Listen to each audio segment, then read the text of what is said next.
خبرې دی دا خبرې خو دا راته ووایي چې زما د لور رشته چا له غواړئ؟ کاکا زما یو پلار دی او په نصیب ډیر خوار دی او اوسېدونکی د تاکال دی او د واده په انتظار دی.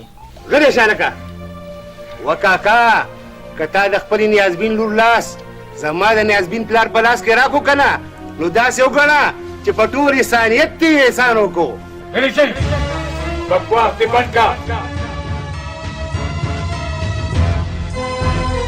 تاسو دا غواړئ چې زه د خپله لور د خپله لاسه په چونه کې وسوځوم؟ دا نشي کېدی. کومه لور چې د خپل پلار نه انصاف غواړي